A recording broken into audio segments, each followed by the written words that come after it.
ठीक आहे, चलो स्टार्ट करूया. पण लास्ट लेक्चरमध्ये इलिप्स किंवा हायपरबोला याच्या अकॉर्डिंग आपण CET बेस क्वेश्चन सॉल्व केले होते. त्याच्याच बेसवर आज पण रिसेंटली जे आलेले क्वेश्चन आहे किंवा आज आपल्याला असे पण काही क्वेश्चन सॉल्व करायचे ते मोस्टली JEEमध्ये आले आहेत, बट CETमध्ये पण येण्याचे चान्सेस आहे. ठीक आहे, थोडेसे लॉजिकल आहे. जर व्यवस्थित ते अंडरस्टँड केलं तर कोणताही क्वेश्चन सॉल्व करता येईल. लास्ट लेक्चरमध्ये हे सर्व क्वेश्चन आपण सॉल्व केले होते.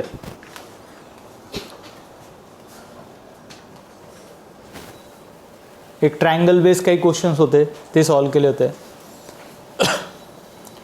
ठीक आहे, क्वेश्चन आता ऑब्झर्वेशन करा काय सांगितलं. The equation of ellipse. Okay, equation of ellipse are first ellipse and second इलिप्सचं इक्वेशन गिवन आहे. पण फर्स्ट इलिप्समध्ये सर्व टर्म्स नोन आहेत, म्हणजे ए अँड बीची व्हॅल्यू माहीत आहे. इथे असतो A² B² म्हणजे A² 4 आहे, B² 2 आहे. सो फर्स्ट इलिप्समध्ये तुम्हाला ए अँड बी भेटून जाईल. सेकंड इलिप्समध्ये इथे 36 आहे म्हणजे A² नोन आहे बट B² अननोन आहे. ठीक आहे, सेकंड इलिप्समध्ये बी अननोन आहे. त्यासाठी पुढचं स्ट्रक्चर दिलं आहे, if the product of their eccentricity. जर त्यांची जी इसेंट्रिसिटीचा जो फॉर्म्युला, आता इसेंट्रिसिटीचा फॉर्म्युला म्हटला तर अंडररूटमध्ये A² - B² डिवाइड बाय ए असतो, म्हणजे ए बी दोघी येतात. तर दोघांचा प्रोडक्ट, दोघांच्या इसेंट्रिसिटीचा प्रोडक्ट √2/3 ही टर्म गिवन आहे. हा बी जो अननोन आहे ते फाइंड करण्यासाठी, कारण की ज्यावेळेस तुम्ही इसेंट्रिसिटीचा प्रोडक्ट घेणार तर याचा पण ए बी येणार, याचा पण ए बी येणार इसेंट्रिसिटीमध्ये. हा बी अननोन आहे तर बी आपल्याला भेटून जाईल. देन मग पुढचं स्ट्रक्चर विचारलं आहे, product of the length of major axis and minor axis of second ellipse. So major axis म्हटलं तर तो असतो ट्वाईस आहे आणि ते पण काय पाहिजे, प्रोडक्ट. प्रोडक्ट म्हणजे मल्टिप्लिकेशन. ट्वाईस आहे major axis multiply by minor axis. Minor axis म्हणजे ट्वाईस बी. याचा आन्सर तुम्हाला विचारलं आहे, ऑप्शन तुमच्या समोर आहे. म्हणजे फायनल आन्सर तुम्हाला फाइंड करायचं असेल तर सेकंड इलिप्समध्ये हे सेकंड इलिप्सचं आहे. ओके, लागल्यास इलिप्स नंबर 2 नोट करतो आहे मी इथे, त्याची तशी गरज नाही. बट सेकंड इलिप्समध्ये पहा, जर तुम्ही विचार करा ह्या ठिकाणी फॉर एक्झाम्पल 9 राहिला असता, काहीच करण्याची गरज नाही होती. ए अँड बी आपल्याला भेटला, A is a 4 and B is a 3. Value place केली असती, आन्सर आला असतं. फक्त डायरेक्ट आन्सर काय येत नाही, रिझन आहे हा बी अननोन आहे. तो बी फाइंड केल्यानंतर म्हणजे 90% सोल्युशन त्या बीसाठी, फायनल आन्सर एक स्टेपमध्ये 2 स्टेपमध्ये भेटणार आहे. ओके, नाव मग ज्यावेळेस इक्वेशन ऑफ इलिप्स किंवा हायपरबोला गिवन असेल तर त्याचं स्ट्रक्चर नोट करून घ्यायचं. सो इलिप्स 1 आपल्याला गिवन आहे x²/4 y²/2 = 1. तर स्टँडर्ड इक्वेशन जे असतं x²/a² असतो, म्हणजे A² भेटला, A² 4 B² 2. जर इन केस तुम्हाला ए पाहिजे असेल तर हा 2 आहे अँड ओनली बी पाहिजे तर तो √2 असेल. हे कोणाचं ॲनालिसिस केलं आपण, इलिप्स नंबर 1. नाव सेकंड इलिप्समध्ये पण आता काही पॅरामीटर गिवन आहेत. सेकंड इलिप्सचं आपण ॲनालिसिस करतोय. Second ellipse, equation of second ellipse x²/36 y²/b² = 1. ठीक आहे, सेकंड इलिप्स.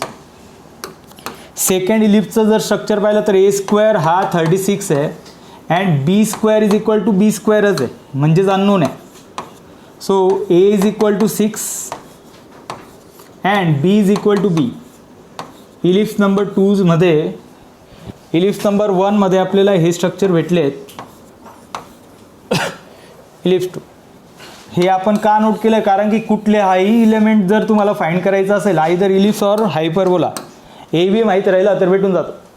सो आता आपल्याला काय सांगितलं आहे, हा बी फाइंड करण्यासाठी त्यांनी एक कंडिशन दिलेली आहे. कंडिशन आहे प्रोडक्ट ऑफ दिअर इसेंट्रिसिटी. दोघांच्या इसेंट्रिसिटीचा प्रोडक्ट मल्टिप्लिकेशन. मग प्रोडक्ट कधी करता येईल, ज्यावेळेस तुम्हाला इसेंट्रिसिटी माहीत असेल. तर आपण इसेंट्रिसिटी ऑफ इलिप्स 1 फाइंड करतोय. नाव इसेंट्रिसिटी ऑफ इलिप्स 1 फॉर्म्युला आहे √A² - B² डिवाइड बाय. तसं इसेंट्रिसिटी ऑफ इलिप्स 2 मध्ये फॉर्म्युला हाच राहील, फक्त ए बी वेगवेगळे दोघांचे. नाव इलिप्स 1च्या according eccentricity of ellipse 1 under root a square. पहा आता मी डायरेक्ट ए स्क्वेअर नोट करतोय. 4 minus 2 divide by a is a 2. So याचा आन्सर भेटतंय eccentricity of ellipse 1 is equal to 2 divide by root 2. याचा आन्सर रूट 2 डिवाइड बाय 2. ठीक आहे. Eccentricity of ellipse 1 भेटले. याला थोडंफार अजून सॉल्व करता आलं असतं. 2ला मी रूट 2 इंटू रूट 2 नोट करू शकतो, पण फायनली आपल्याला मल्टिप्लिकेशनच करायचं आहे. Second, eccentricity of ellipse 2 formula same, a square minus B square upon a. Eccentricity of ellipse 2 a square, a ellipse 2चं स्ट्रक्चर आपण घेतोय. ए स्क्वेअर किती त्याचा 36 minus B square as it is divide by 6. ठीक आहे. हीच त्याची eccentricity, कारण की याला काय आता सॉल्व नाही करता येणार. अंडर रूटमध्ये 36 मायनस बी स्क्वेअर आहे ॲज इट इज. बरं, हे फक्त आता नोट केलं आहे. आपल्याला कंडिशन गिवन आहे. कंडिशन आहे product of their eccentricity, product of their eccentricity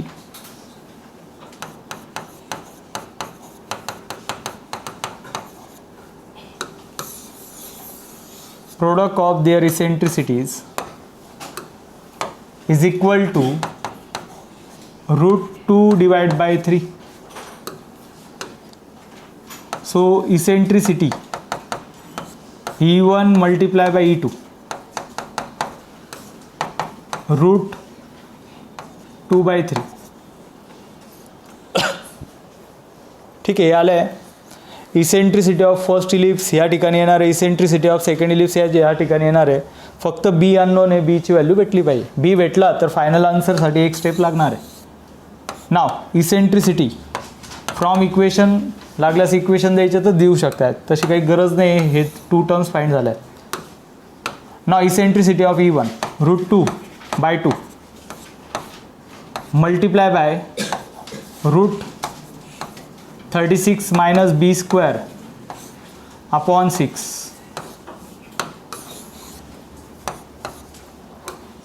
is equal to root 2 by 3. हां, याच्यात आता काय फाइंड करायचं आपल्याला? बी फाइंड करायचं आहे. आणि बी पण कुठे आहे? अंडर रूटमध्ये. अंडर रूटच्या बाहेर कसं आणता येईल? Squaring on both side. Square म्हटलं तर हे ऑलरेडी मल्टिप्लाय आहे, तर प्रत्येक इलेमेंटचं स्क्वेअरिंग करावं लागेल. So root 2 by 2 square under root 36 minus B square divide by 6 याचा स्क्वेअर रूट 2 बाय 3 याचा स्क्वेअर. प्रत्येक इलेमेंटचं आपण आता स्क्वेअरिंग करतोय.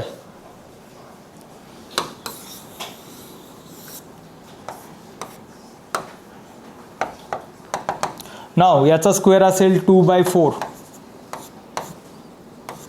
याचा स्क्वेअर असणार आहे 36 minus B square divide by 36.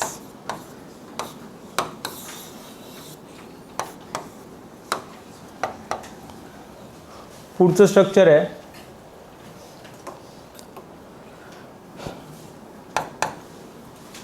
Route 2 divide by 3 चा स्क्वेअर. काय येईल याचा स्क्वेअर? रूट 2 चा स्क्वेअर 2 अपॉन 9. सो आता हा टोटल पार्ट सॉल्व करून आपल्याला फायनल आन्सर भेटेल. पण आता बरेचसे एलिमेंट कॅन्सल होऊ शकतात. नाव 2 डिवाइड बाय 4 म्हटलं तर हा 2 नी कॅन्सल. 2 इंटू 36 करता येईल, पण हा 9 त्या 36ला कॅन्सल करणार आहे. 2 इंटू 36 या साईडला शिफ्ट करून टाकू. नाव 36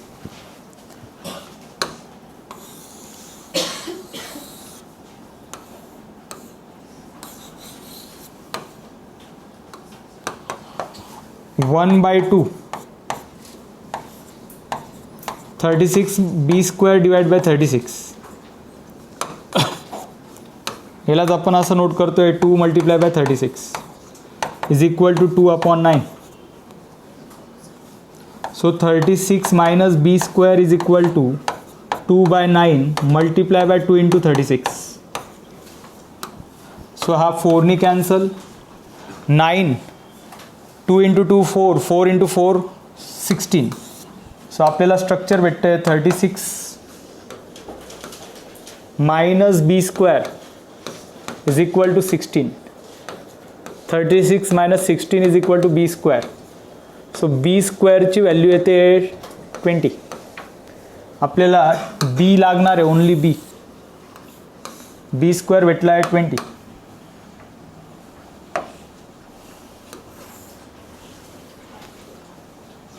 so B is equal to √20.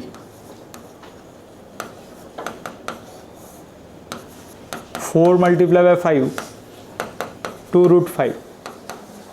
So बीची व्हॅल्यू आली आहे 2√5. जर ऑप्शन पाहिले तर √5 पण आहे पहा काय ऑप्शनमध्ये. सो फायनल आता एक स्टेप बी झाला. तर विचारलं जे होतं त्याच्यानुसार आपण सॉल्व करतोय. विचारलं आपल्याला रिक्वायर्ड टर्म्स आहे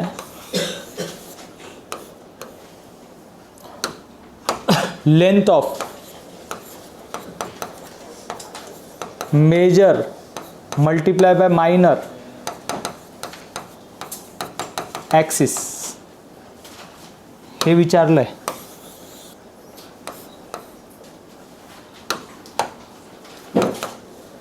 twice a multiply by twice B.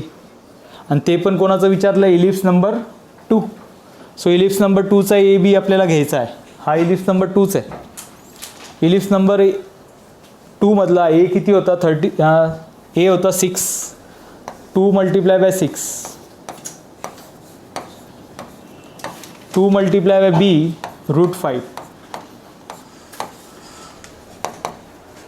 So 12 multiply by 4√5.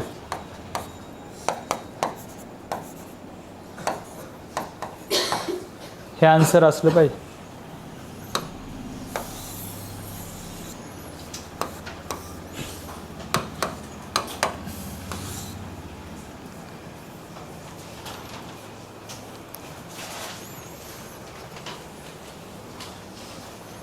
Note करा.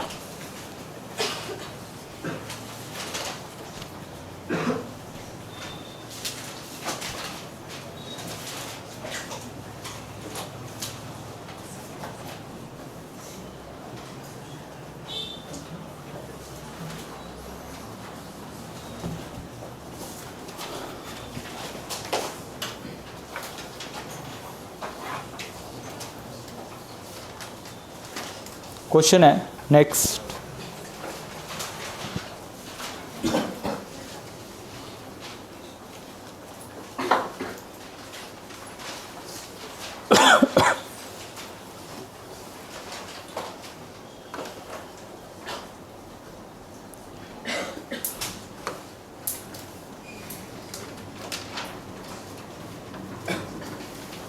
मोस्टली जे क्वेश्चन्स JEE मध्ये पण आले आहेत किंवा CETचं आहे जे थोडेसे डिफिकल्ट लेवलचे क्वेश्चन आहे. त्यामध्ये एक इलिप्स, 2 इलिप्स किंवा 1 इलिप्स आणि 1 हायपरबोला गिवन असतो. त्याच्यामध्ये एक अर्धा एलिमेंट अननोन असतो ए बी पैकी. तो ए बी भेटण्यासाठी जसं ह्या ठिकाणी कंडिशन गिवन होती प्रोडक्ट ऑफ देअर इसेंट्रिसिटी, तशा वेगवेगळ्या कंडिशन असू शकतात. खूप कंडिशन बनवता येतात. त्याच्यानुसार आता माइट बी कंडिशन असेल की major axis of ellipse 1 is equal to minor axis of ellipse 2. So त्याच्यानुसार पण मला ए बी भेटू शकतो. अशा भरपूर कंडिशन बनवता येतात. ठीक आहे. तर पॅटर्न फक्त अंडरस्टँड करा. त्याच पॅटर्न बेस पुढचा क्वेश्चन आहे जो JEEच्या अकॉर्डिंग विचारला गेला होता. पॅटर्न तसंच आहे. Integer type of question. Question note करा.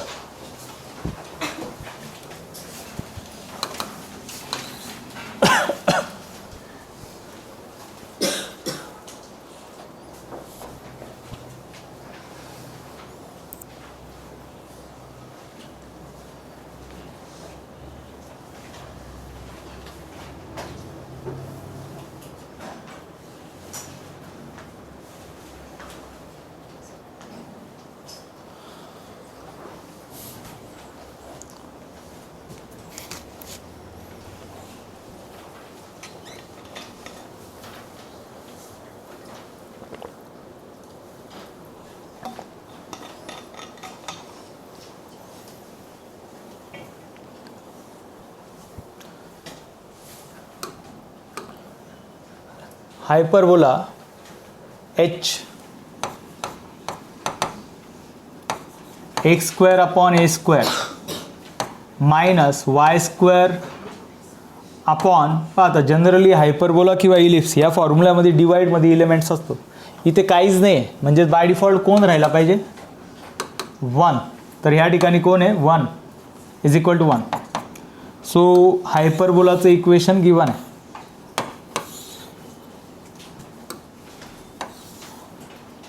Then ellipse 3x square 4y square is equal to 12. इलिप्सच्या अकॉर्डिंग इथे 1 असला पाहिजे. सो हा 12 मी डिवाइडमध्ये घेतो आहे. 3x square divide by 12 4y square upon 12 is equal to 1. नाव x square divide by y square divide by 3 is equal to 1.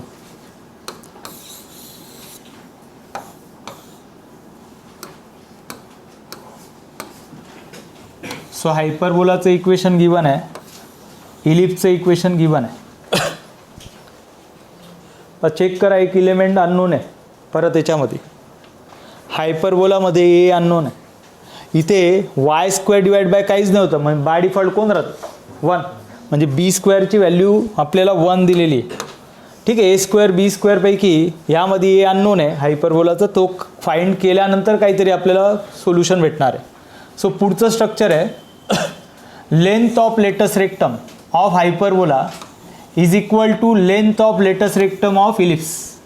पण काय सांगितलं आहे, length of latus rectum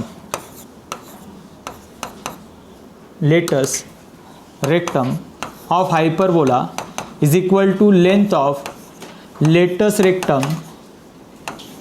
of ellipse. दोघांची लेंथ सेम आहे. काय असतो formula, length of hyperbola latus rectum of hyperbola और इलिप्स, दोघांचा सेम फॉर्म्युला आहे. काय आहे, latus rectum twice b square upon a twice b square upon A. Check करा, दोघी तर सारखेच दिसत आहे. सारखे म्हणजे डायरेक्ट कॅन्सल होऊन जातील, बट चालेल का असं. हा कोणाचा आहे, ए बी कोणाचा घ्यायचा आहे हायपरबोला, हा कोणाचा घ्यायचा आहे इलिप्स. सो हे स्ट्रक्चर हायपरबोला बेस आहे, हे इलिप्स बेस आहे. सो ह्यामध्ये हायपरबोलाचं जर पाहिलं तर ए अननोन आहे, बी माहीत आहे. ए अननोन आहे, बी माहीत आहे. इलिप्समध्ये ए अँड बी दोघी माहिती आहे, म्हणजे फक्त ह्या इक्वेशनमध्ये बी अननोन राहील. व्हॅल्यू प्लेस केलं तर बी भेटून जाईल. सो आधीच्या ह्याच्यात पण बी फाइंड करण्यासाठी काय दिलं होतं, प्रोडक्ट ऑफ इसेंट्रिसिटी. इथे काय दिलेलं आहे, length of latus rectum of hyperbola is equal to length of latus rectum of ellipse. तर बी याच्याने भेटणार आहे. तो बी भेटला मग पुढचं स्ट्रक्चर आहे. पुढचं काय सांगितलं आहे, e h and eccentricity of hyperbola, eccentricity of ellipse. Okay, eccentricity of hyperbola and ellipse respectively सांगितलं आहे. तर आपल्याला 12 इन ब्रॅकेट इसेंट्रिसिटी ऑफ हायपरबोलाचा स्क्वेअर प्लस इलिप्सचा स्क्वेअर करायचा, म्हणजे इसेंट्रिसिटी फाइंड करायची दोघांची. मग स्क्वेअरची ॲडिशन करून मल्टिप्लाय बाय 12 केलं तर option. Okay, integer type of question, integer type of question JEEमध्ये विचारले जातात, ज्याला ऑप्शन नसतात, बट आन्सर हे इंटिजरमध्ये येतं. इंटिजर म्हणजे राऊंड फिगर नंबर, 2, 4, 10, 100, 400, 1000 कोणताही नंबर असू शकतो आहे. 4 ऑप्शनमध्ये तरी चान्सेस राहतात की 4 पैकी कुठलं तरी आहे. प्रॉबिलिटीच्या नुसार 1/4 त्याची प्रॉबिलिटी येते, म्हणजेच तुक्का मारला तरी पण 1/4 चान्सेस आहे. याच्यात चान्सेस म्हणजेच तुम्ही कोणता नंबर टाईप करणार, आन्सर काही असू शकतं आहे, पॉझिटिव्ह नंबर इंटिजर, तर सॉल्व करूनच आन्सर येतं. ठीक आहे, आता आपण आन्सर सॉल्व करूया. आन्सर आल्यानंतर त्याला टाईप करावं लागतं JEEच्या एक्झाममध्ये, कीबोर्ड दिलेला असतो. चला आता हे सॉल्व करूया. याच्यासाठी आपल्याला ए बी लागणार आहे. A square is equal to a square आहे and b square is equal to 1 आहे. So a is equal to a of hyperbola and B is equal to 1. हायपरबोलाचे एलिमेंट नोट केलेत. Similarly a square is equal to 4 of ellipse, b square is equal to 3, a is equal to 2, b is equal to √3.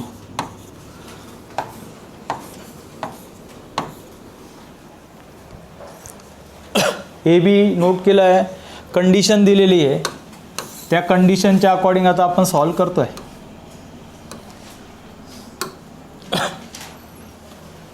Eccentricity length of latus rectum of hyperbola is equal to length of latus rectum of ellipse. So length of latus rectum of hyperbola, हायपरबोलाचा e and b, ईची value आणि बीची value आपण note करतो आहे. Twice b square म्हणजे 1चा square divide by a as it is असणार आहे अननोन असल्यामुळे. देन ट्वाईस बी स्क्वेअर म्हटला, आता हा इलिप्सचा आहे, सो इलिप्समध्ये बी स्क्वेअर आहे 3 √3चा square divide by a is a 2. हा पार्ट सॉल्व करून तुम्हाला एची व्हॅल्यू भेटून जाईल. सॉल्व करायचं आहे 2/a.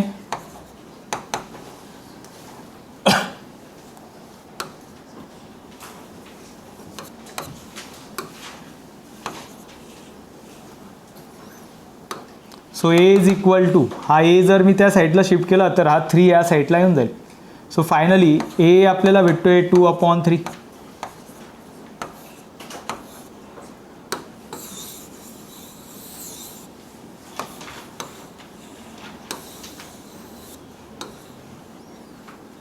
हे भेटला आहे. आन्सरमध्ये इसेंट्रिसिटी लागणार आहे. इसेंट्रिसिटीचा स्क्वेअर आपल्याला विचारला होता. सो आता eccentricity of hyperbola and ellipse find करता येईल. हा ए कोणाचा फाइंड झाला आहे, इलिप्स की हायपरबोला? पाहून घ्या, इलिप्सचा ए माहीत होता, हायपरबोलामध्ये ए भेटला आहे. ठीक आहे, लागल्यास तुमच्या अंडरस्टँडिंगसाठी ते नोट करून घ्या. एच म्हणजे हायपरबोला. नाव इसेंट्रिसिटी ऑफ हायपरबोला मी पहिले फाइंड करतो आहे, मग इलिप्स फाइंड करूया. सो फॉर्म्युला आहे a² + b² a. अँड ज्यावेळेस इसेंट्रिसिटी ऑफ इलिप्स फाइंड करणार तर तो असतो √a² - b² a. Formula almost same आहे, फक्त प्लस मायनसचा चेंजेस आहे.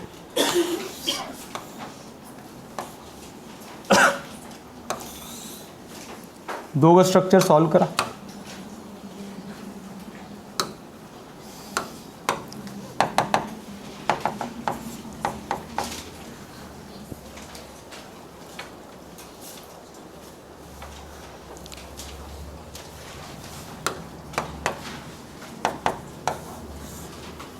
a², हायपरबोलाचा a² पाहिजे. a² आहे 2/3 चा square plus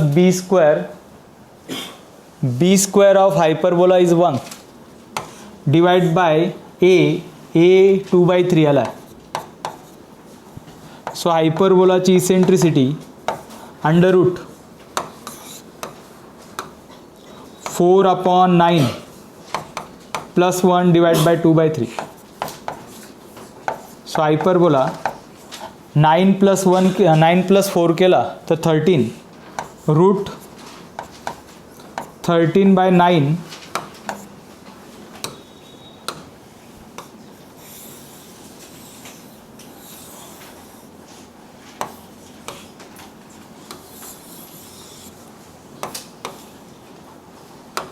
√13/9 divide by 2/3. So हायपरबोलाची इसेंट्रिसिटी √13/3 डिवाइड बाय 2/3. ठीक आहे, या ठिकाणी नोट करतो आहे. So 3 getting cancel. Eccentricity of hyperbola √13 divide by 2.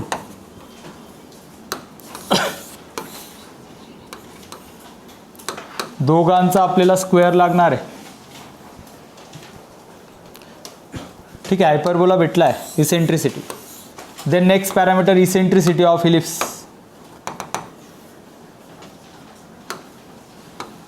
Eccentricity of ellipse √a² - b². पाहता इलिप्समध्ये a² b² माहिती आहे आपल्याला, 4 आणि 3. 4 - 3 डिवाइड बाय a होता 2.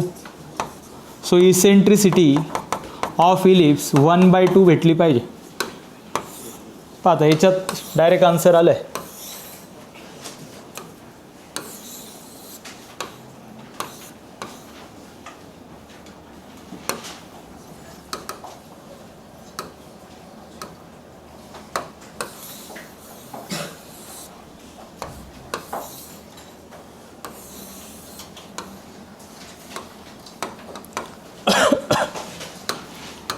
फायनल आन्सर फाइंड करायचं आहे.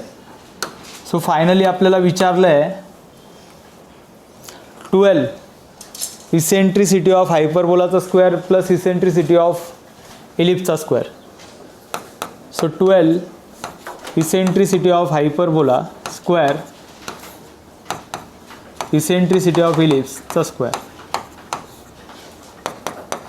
12 as it is eccentricity of hyperbola √13/2 चा स्क्वेअर 1/2 चा स्क्वेअर.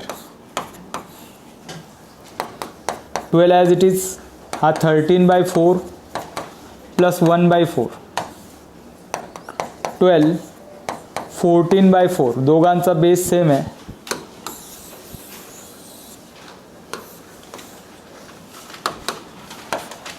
सो हा 3 कॅन्सल. फायनल आन्सर असलं पाहिजे 3 × 14.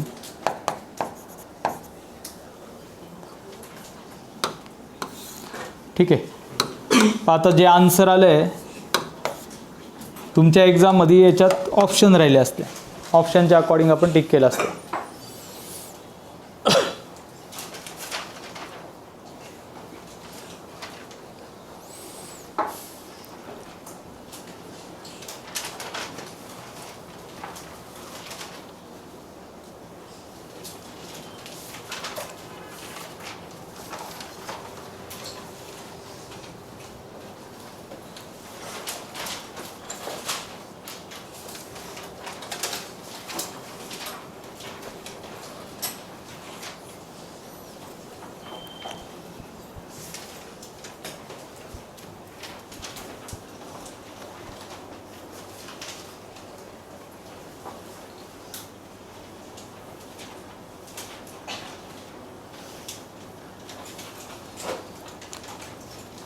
क्वेश्चन नोट करायचा. नेक्स्ट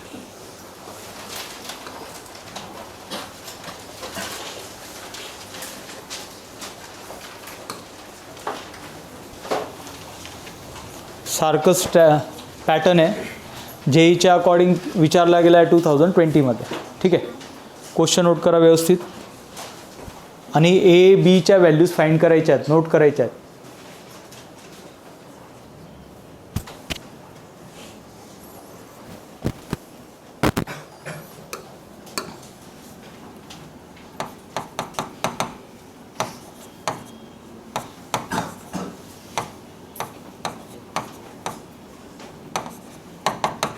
तर त्यासारखं स्ट्रक्चर आहे. Equation of ellipse and equation of hyperbola given आहे. हायपरबोला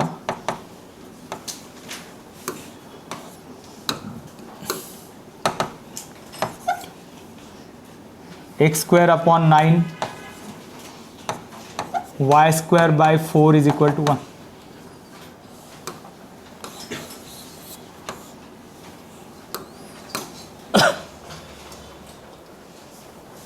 इलिप्स आणि हायपरबोला दोघांचे सर्व एलिमेंट दिलेले आहेत, म्हणजे ए बी जर फाइंड करायचं म्हटलं तर ते भेटून जातील.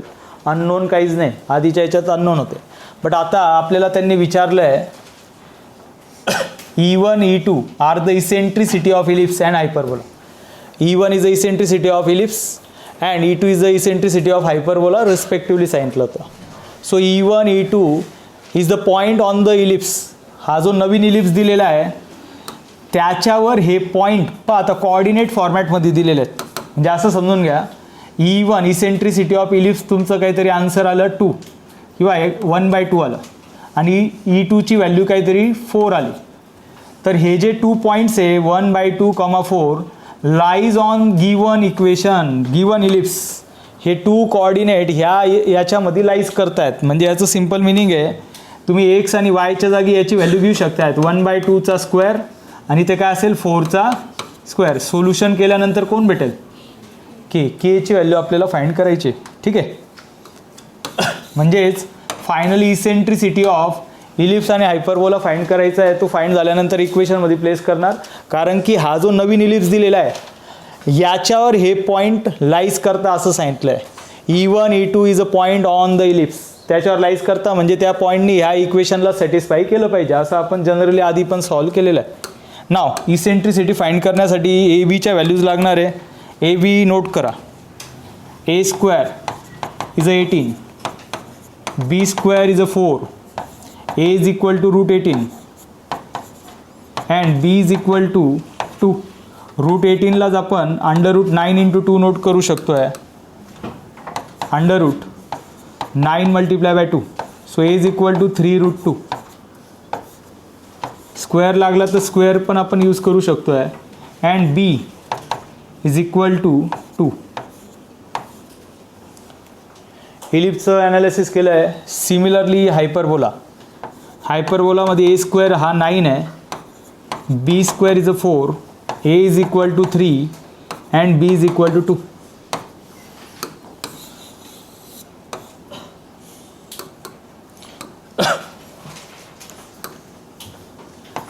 ए स्क्वेअर बी स्क्वेअर पण लागतात किंवा काही ठिकाणी ओनली ए अँड बी लागतात.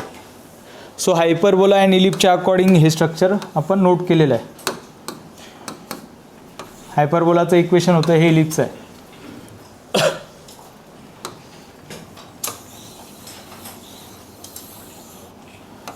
सो दोघांची इसेंट्रिसिटी फाइंड करायची. Eccentricity of ellipse under root a square minus B square upon a. Eccentricity of ellipse is equal to under root a square. इलिप्समध्ये a square 18, b square आहे 4, 18 and 4. 18 minus 4 divide by a. A is a 3 root 2.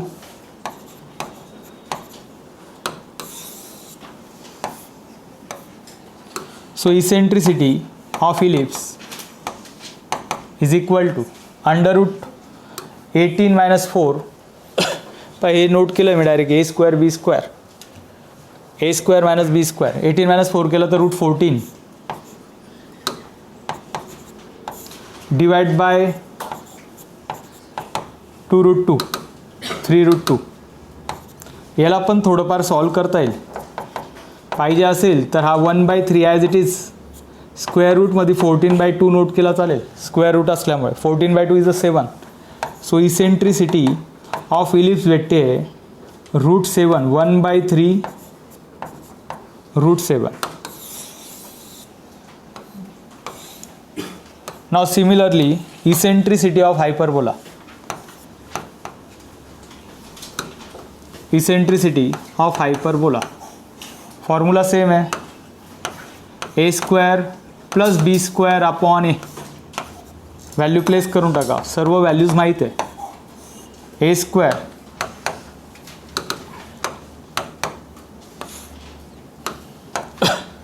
Plus b square. Hyperbola a square 9 आहे plus b square 4. 9 plus 4 divide by only A is a 3. So eccentricity of hyperbola root 13/3.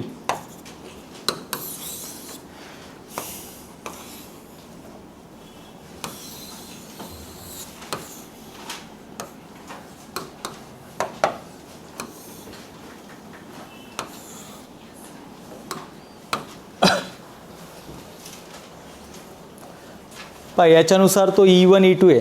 E1 is a eccentricity of ellipse. So यालाच आपण E1 म्हणू शकतो आहे. हा E2 आहे. So as per the given condition आहे E1 E2 lies on ellipse. इलिप्सचं equation आहे 15x² plus 3y² is equal to k. K आपल्याला विचारला आणि फाइंड करण्यासाठी. जर हे E1 E2 इलिप्सवर लाईज करता, याचं मिनिंग आहे हे जे नंबर्स आहे, म्हणजे E1 म्हटलं तर हा √7/3, E2 म्हटलं तर √13/3, एक्स आणि वायच्या जागी प्लेस करता येतील, कारण की ह्या इलिप्सवर हे लाईज करता म्हणजे ह्या दोघी पॉईंटने ह्या इक्वेशनला सॅटिस्फाय केलं पाहिजे. हे आपण कायम सर्कल किंवा स्ट्रेट लाईनमध्ये पाहत आलेलो आहे. म्हणजे आता याचं इक्वेशन मी डायरेक्ट असं नोट करू शकतो, 15 x स्क्वेअर म्हणजे E1 घ्यायचा आहे, E1चा square 3 E2 square is equal to K, 15 E1 square √7/3 याचा square,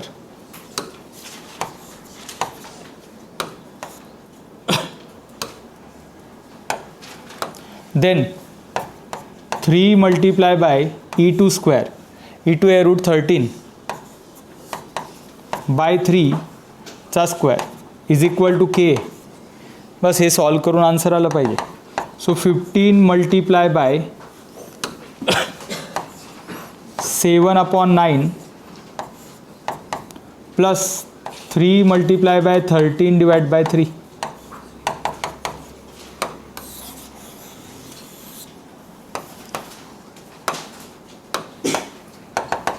105 divide by 9, 39 divide by 9 is equal to divide by 9 square.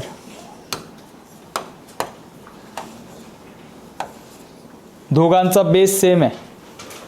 So 105 plus 39 divide by 9 is equal to K, 144 divide by 9 is equal to K.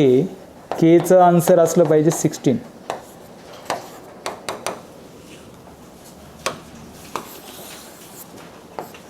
ठीक आहे.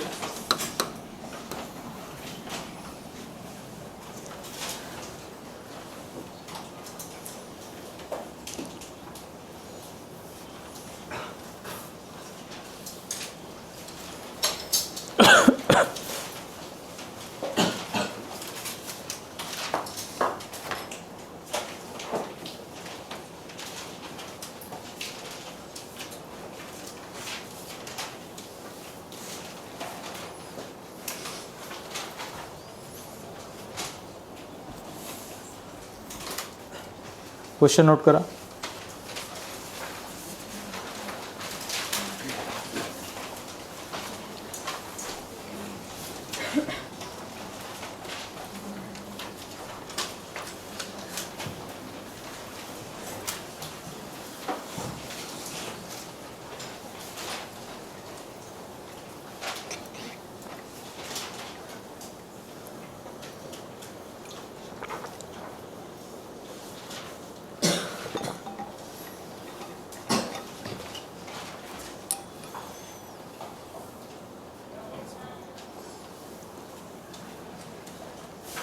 If the distance between focus of an ellipse is a 6 and distance between directrix is a 12, then the length of latus rectum आपल्याला विचारलं आहे.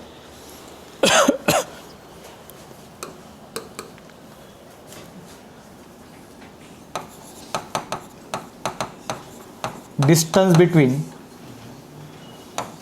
focus is a 6.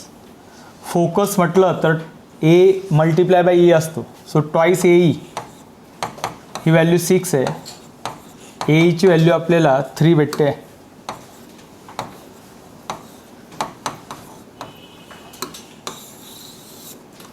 ठीक आहे. Distance between फोकसच्या बेसवर एक parameter भेटला आहे.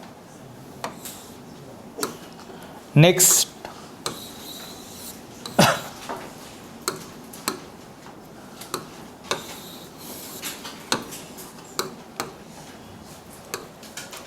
distance between directrix,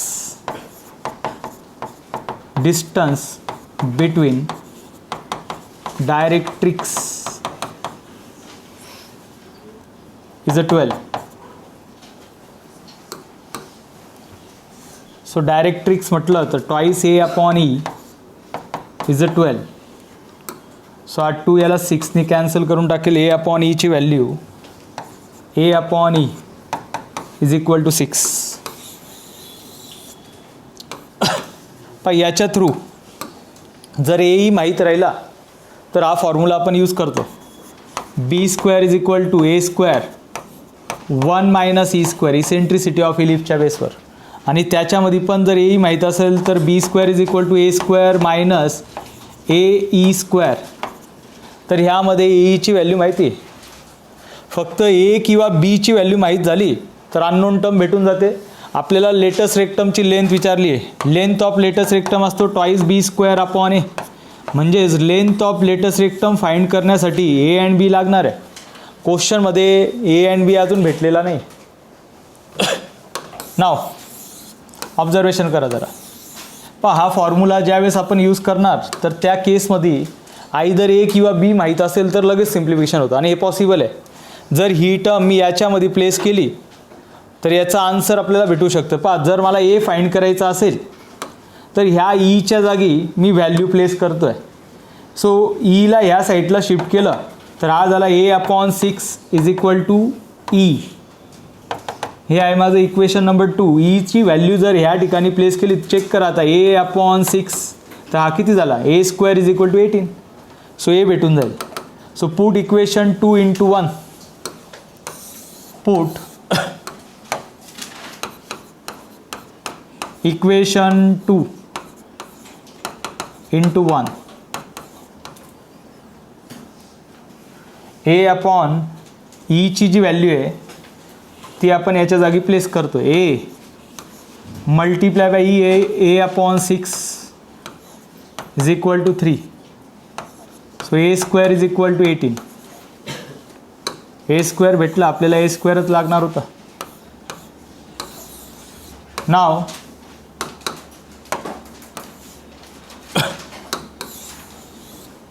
ए square पुढे जाऊन ओनली ए लागणार आहे तर एला तुम्ही √18 नोट करू शकता.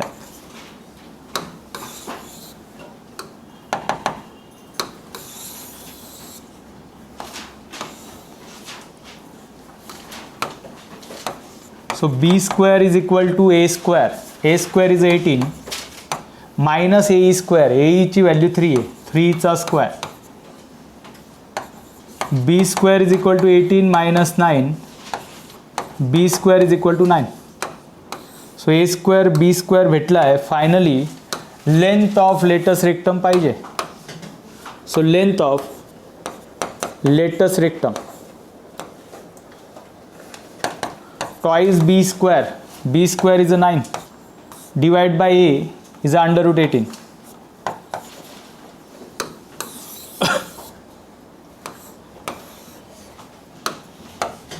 पाय हे स्ट्रक्चर डायरेक्टली असं नोट करता येईल, 18 डिवाइड बाय √18. हे ऑप्शन तर नाही आहे पण असं नोट करण्याचं रिझन आहे, याला जात डायरेक्ट असं नोट करता येईल √18 multiply by √18 divide by √18. So √18 cancel, answer आहे √18. याला 9 into 2 नोट केला तर 3√2 हे आन्सर असलं पाहिजे.